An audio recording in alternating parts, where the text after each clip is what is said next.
領域展開無料空所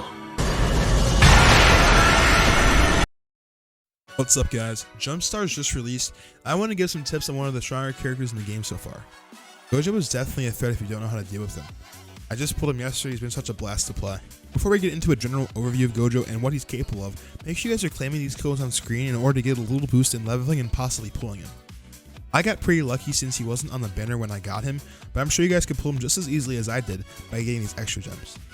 They really go a long way and they come pretty sparingly. With that out of the way, let's get into it. Gojo is a ranged character in this game, but unlike Alucard, his red reversal is a cone that gets smaller, more accurate, and more powerful the longer you hold the attack button.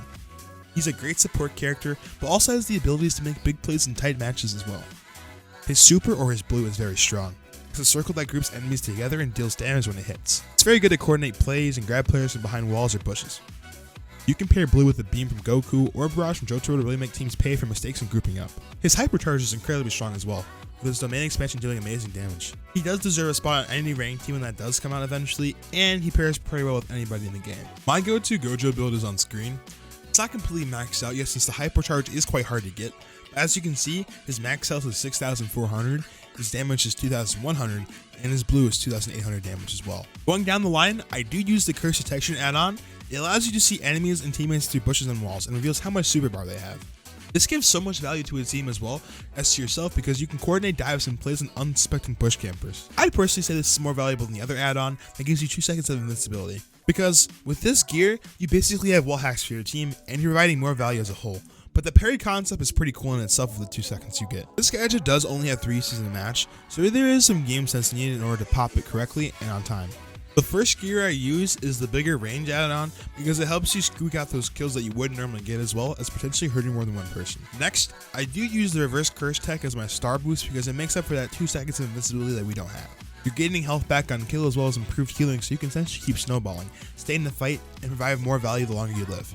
I think this is infinitely better than the cursed eyes because you can kind of predict what people are going to aim naturally anyways. For my second and last gear, I do use the shield add-on because it essentially improves your max health. Since Gojo is a little squishy, any added defense we can get is important. I don't ever use his gold add-on because I don't ever see the need to take a little less damage. When you do pop his super, you want to do it when you're not on low health anyways. And guys, with this shield add-on, you do regen it naturally as soon as you hit max health. In this game, when you want to heal, you cannot be holding the attack button down because it does interrupt your healing process. I think that makes this add-on just that much stronger as well. With that build out of the way, let's go over some tips on how to generally play Gojo. The biggest thing for Gojo is team coordination and keeping your distance.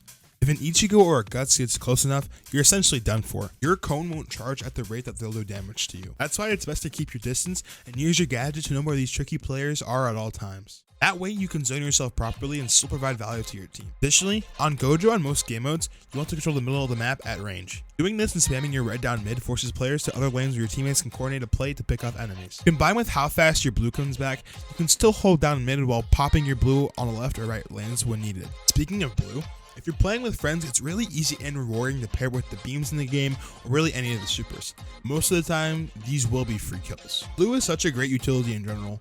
You need to use it to stop players from running away or reset their heal timer if they're behind walls to give your teammates enough time to wrap around and confirm on that damage you just used with blue, or any damage in general from the last engagement. The biggest sentiment about Gojo is communication. Without it, your value cannot be present. That's why on solo queue, you need to read what your teammates are doing and then play off them. When with your friends though, make sure you're taking an active role to call the shots, and call the dives or pickoffs you need to win matches. Gojo is solid in all the game modes, which is a huge plus in general. He can still be very effective in solo queue anyways. But yeah, that's about it. He's such a blast to play, and I hope you guys feel the same way when you do eventually get him or already have him.